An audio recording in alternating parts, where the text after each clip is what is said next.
Assalamualaikum. Assalamualaikum Warahmatullahi warahmatullahi wabarakatuh. wabarakatuh. Perkenalkan, nama saya Inka. Di sini saya akan menjelaskan sesi 9 dan sesi 12. Perkenalkan, nama saya Mulatifah. Saya di sini akan menjelaskan sesi 11 dan sesi 14.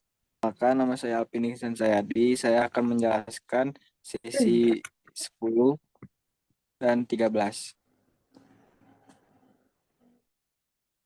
Untuk yang pertama yaitu konsep motivasi.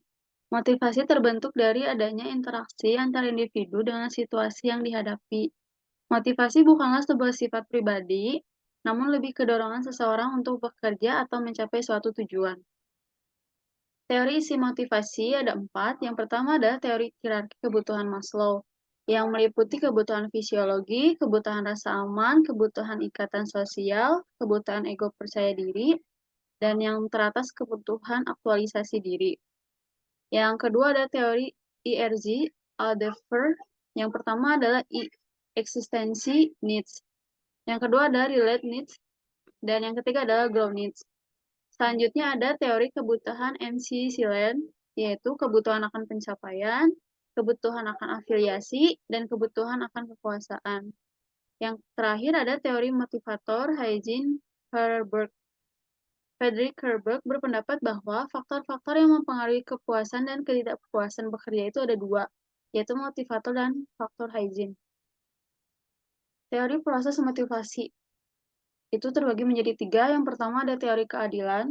Ada menunjukkan bahwa masukan dan hasil merupakan 2 komponen yang terlibat dalam hubungan pertukaran antar pegawai dan pemberi kerja. Teori harapan Fromm yaitu beranggapan bahwa orang-orang termotivasi untuk berperilaku tertentu yang menimbulkan hasil yang diinginkan. Yang terakhir, motivasi melalui penentuan tujuan. Edwin Locke mendefinisikan tujuan atau goal sebagai apa yang diinginkan atau dicapai oleh seorang individu. Tujuan merupakan objek atau sasaran dari suatu tindakan. Pasti dari konsep menjadi penerapan. Motivasi dapat berupa intrinsik dan ekstrinsik. Motivasi yang bersifat intrinsik adalah manakala sifat pekerjaan itu sendiri yang membuat seseorang termotivasi. Orang tersebut mendapat kepuasan dengan melakukan pekerjaan tersebut bukan karena rangsangan lain seperti status ataupun uang, atau bisa juga dikatakan seorang melakukan hobinya. Motivasi dengan desain pekerjaan, model karakteristik pekerjaan. Riset mengenai motivasi memfokuskan pada pendekatan yang mengaitkan konsep-konsep motivasi dengan perubahan dalam cara suatu pekerjaan tersebut disusun. Alternatif pengaturan kerja. Flex time yaitu jam kerja fleksibel. Pembagian kerja. Bekerja jarak jauh tidak perlu pulang pergi. Keterlibatan pekerjaan. Keterlibatan pekerjaan merupakan suatu proses partisipasif yang menggunakan input pekerjaan untuk meningkatkan komitmen mereka kepada kesuksesan organisasi. Menghubungkan program keterlibatan pekerjaan dengan teori motivasi. Motivasi melalui penentuan tujuan. Divisi tujuan, Edwin Lux mendefinisikan tujuan goal sebagai apa yang ingin dicapai oleh seorang individu. Tujuan merupakan objek atau sarana dari suatu tindakan. Menurut model dari Locke, menentukan tujuan memiliki 4 mekanisme motivasi, yaitu tujuan menuntun atensi, tujuan mengatur upaya, tujuan meningkatkan kegigihan, tujuan membantu pembangunan serta penerapan strategi tugas dan perencanaan tindakan. Selanjutnya bab 11, dasar-dasar perilaku kelompok. Definisi kelompok didefinisikan sebagai 2 individu atau lebih yang berinteraksi dan saling bergantung, yang saling bergabung untuk mencapai sasaran tertentu. Kelompok dibagi menjadi 2, kelompok formal dan kelompok informal.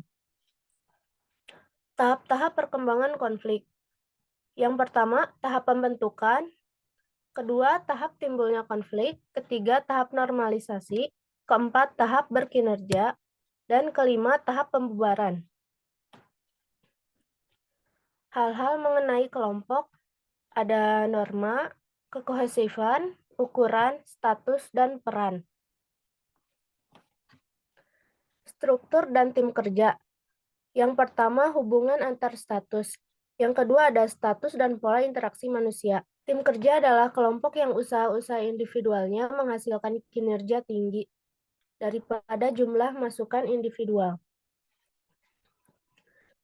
Selanjutnya ada jenis-jenis tim pemecah masalah, tim kerja pengelola diri, tim lintas fungsional, dan tim virtual.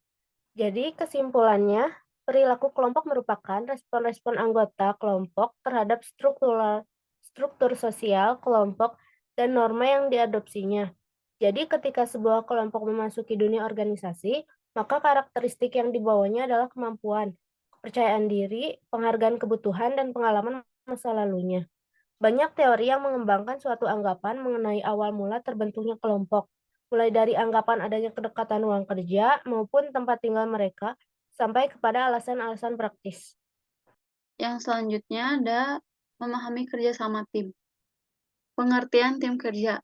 Tim kerja adalah suatu kelompok yang memiliki upaya individu yang menghasilkan kinerja yang lebih besar daripada jumlah input individu. Tim kerja menghasilkan sinergi positif melalui upaya yang terkoordinasi. Upaya individu akan menghasilkan level kinerja yang lebih besar daripada jumlah input individu tersebut. Kelompok kerja adalah kelompok yang berinteraksi terutama untuk berbagi informasi dan mengambil keputusan untuk membantu setiap anggota yang bekerja di dalam area tanggung jawabnya.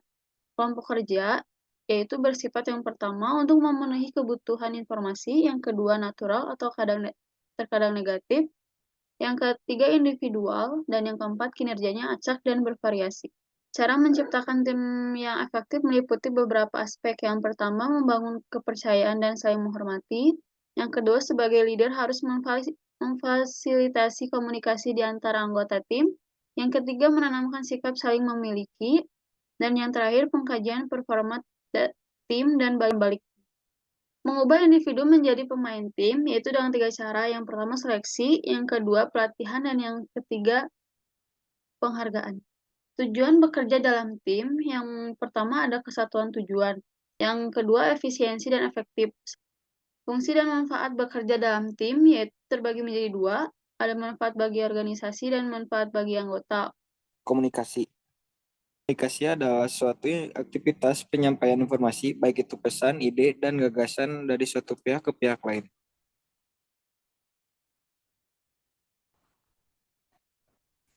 Fungsi komunikasi dapat kita ketahui bahwa komunikasi pada dasarnya terdiri dari 4 fungsi utama di dalam suatu organisasi, yaitu pengendalian, motivasi, pernyataan, emosional, dan informasi.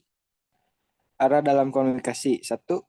Komunikasi ke arah bawah. 2. Komunikasi ke arah atas. 3. Komunikasi lateral. Komunikasi lisan, rapat, video cover, telepon. Komunikasi melalui tulisan, surat, PowerPoint, surat elektronik, media sosial, pesan teks. Selanjutnya bab 14, kepemimpinan.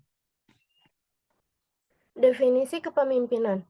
Pemimpin pada hakikatnya adalah seseorang yang mempunyai kemampuan untuk mempengaruhi perilaku orang lain di dalam kerjanya dengan menggunakan kekuasaan. Teori kepemimpinan yang pertama, pemimpin itu dilahirkan bukan dibuat.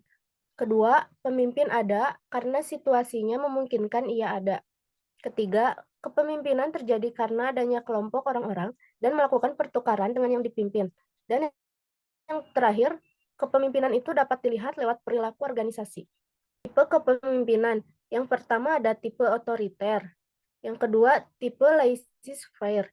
Yang ketiga, tipe demokratis. Yang keempat, tipe pseudo-demokratis. Dan yang kelima, tipe karismatik. Masalah dalam pimpinan ada 3, yang kedua pengkaderan, dan yang ketiga praktik-praktik organisasi. Pemimpin karismatik.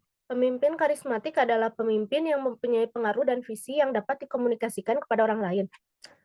Jadi kesimpulannya yaitu kepemimpinan diartikan sebagai kemampuan untuk mengarahkan pengikut-pengikutnya untuk bekerja sama dengan kepercayaan serta tekun mengerjakan tugas-tugas yang diberikan oleh pimpinan mereka.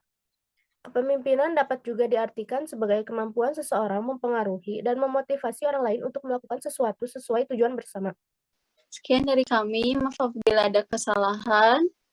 Wabillahi taufiq wal hidayah. Wassalamualaikum warahmatullahi wabarakatuh.